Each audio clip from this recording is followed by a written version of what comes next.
Hey, my name is Tobias from metaFox, and in the next few minutes I'm going to take you on a short journey into the history of reflection and conversation prompts. We're going to start our journey in New Orleans, where the American artist Sandy Jung created this wall. As you can see, it has this short prompt, a sentence, or rather the start of a sentence, "Before I die, dot dot dot."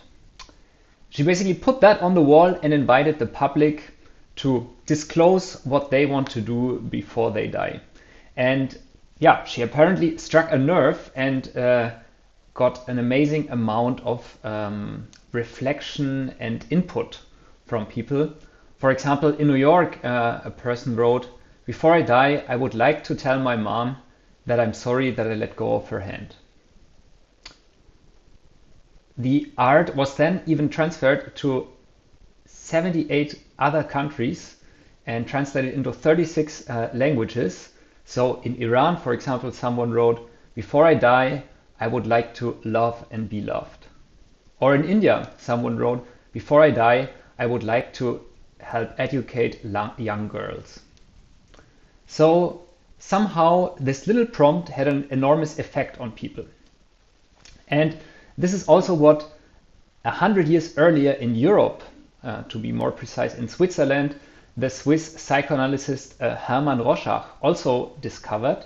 He was not working with half a sentence, but he was working with some ink on a paper and created these kind of abstract shapes, ink blocks out of it, and used that in his work with his clients as a psychoanalyst. This was during the times of Sigmund Freud also. So he used that for psychodiagnostic purposes. He showed it to his clients and asked, "What do you see?" And depending on what they answered, what they saw in these abstract shapes, he then did diagnosis, which probably nowadays you wouldn't do anymore based on today's scientific findings in psychology. But nevertheless, he was a pioneer in doing these kinds of prompts that we still know today and that you probably also have seen before. So why would Rorschach do such a thing? Why would you as a coach or a trainer use reflection prompts? Well, as you know, in our daily lives, we can only see the outside behavior of a person. Maybe we can also guess or infer their goals because they have a certain role or they openly say so.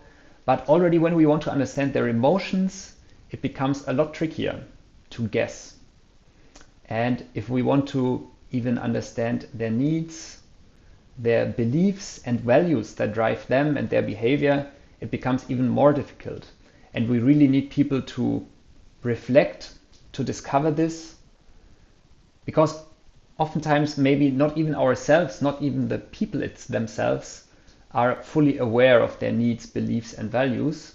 And so this is why it can be useful to dive under the surface. To find out what moves people under their surface about the emotions, needs, values and beliefs, we can use something that is called projective methods. That is plain and simple prompts that can be something like the sentence to complete that we saw in the very beginning, "Before I die, dot dot dot." Or it can also be the ink blot of Rorschach, or it can be something more modern, possibly as photo cards. And those can be used in a variety of ways. You can, for example, show that to a client and ask them what they see. They will then project into the picture something about their current state. They will connect it to their experience, to their needs, and might in this process of talking about this and then discovering this image, find out more about themselves. On the other hand, the picture could also prompt something in them. They could say, "Okay, this picture makes me think of." So in that sense, also here, it can serve as a small little help to reflect on their inner processes.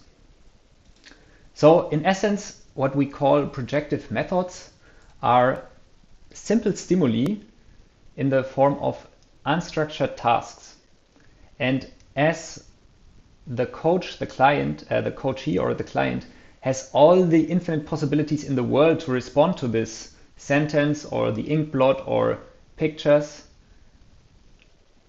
we can assume that basically what they come up with also has a certain meaning for them. It reveals something about their motivations, about their attitudes, and probably, at least in this very moment, also has some significance to their state of mind. So how can we use those projective methods that we heard about in practice? How can I, as a coach, trainer, facilitator, use them as a prompt for reflection and for conversation? There's basically an infinite amount of possibilities, but some examples are that in coaching we can use picture cards to visualize goals or resources. So a card could stand for a goal, a place the client would like to get, and then we can ask them to discover different of their strengths or allies in the pictures. Similarly, not even cards, but simple word aids, vocabulary aids, can make it easier in therapy to voice emotions and to really name and pinpoint what's going on. In workshops, we can use cards and prompts as an icebreaker to get people active and engaged. Or in a seminar or even at school, we can do how are you morning rounds, help everybody to arrive. Let's look at the example of a session warm-up.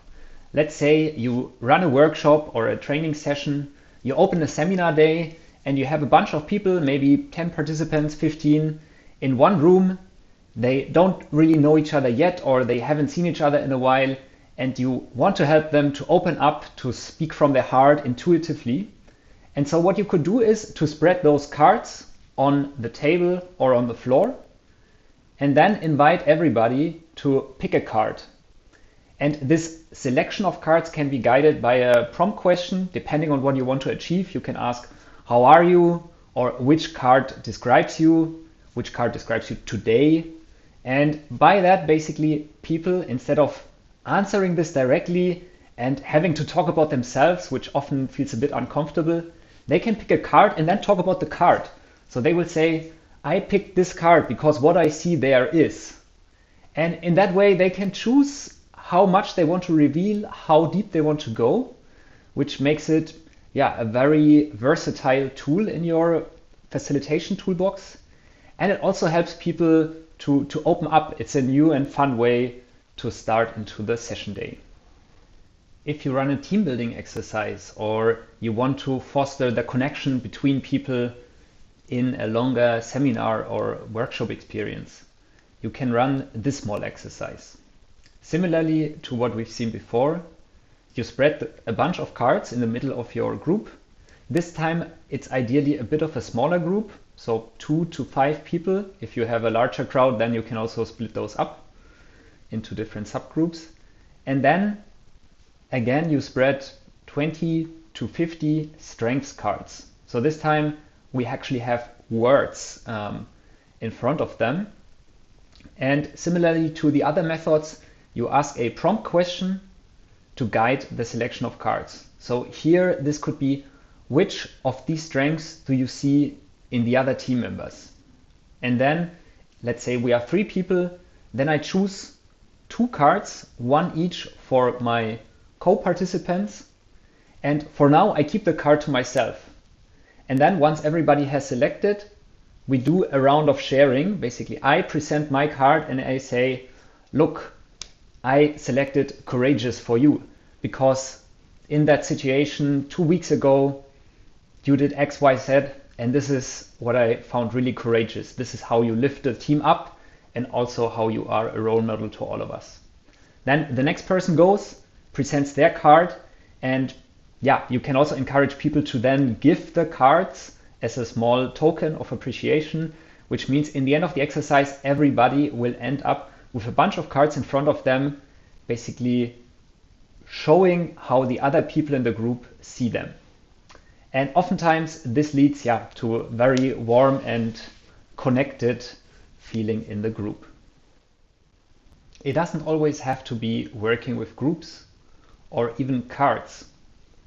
In a one-on-one coaching session, you can, for example, also use icons on a dice to facilitate conversation. And again, similar to our other contexts, we have plenty of possibilities.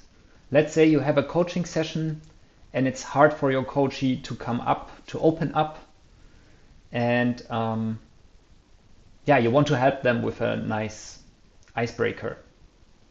So similarly to the other methods, you could ask a question depending on your goal, asking what is your goal here? Or which resources do you have to achieve that goal that you previously discussed? Or you could also give them certain prompts.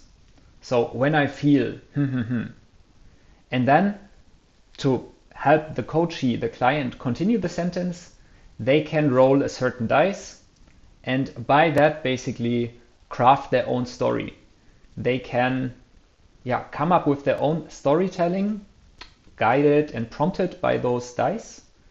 And then you can help them, if needed, to reframe that story, to develop their goal further, give more flesh to it. And in that way, use prompts to guide and to lighten up the coaching conversation.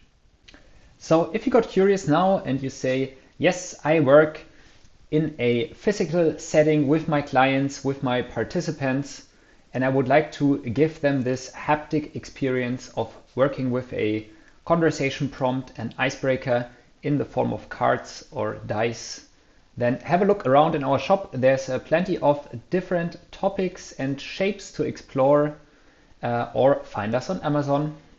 Thanks. If you are not only working in a physical space, but also online with your clients or your participants, then you might also often be confronted with that challenge of creating human connection, helping people to speak up authentically in an online setting. And also for that, we at metaFox have a solution for online coaching and making reflection and conversation prompts happening in an easily accessible format. This solution is called icebreaker.online. You find it on a separate website, icebreaker.online. And over there, you can simply have a look around. And when you are convinced, you can sign up, register, create an account entirely for free and get started. That is quite simple. You create an account. For that, we only need your email address and your first name or whatever you feel comfortable providing. And then you can run 3 sessions with different card decks. You select a deck that you want to work with. You select a question that you would like to ask or give your participants as a prompt. And then you simply share a participation link on your Zoom, Microsoft Teams, or whatever online call solution you're using. Enjoy connecting.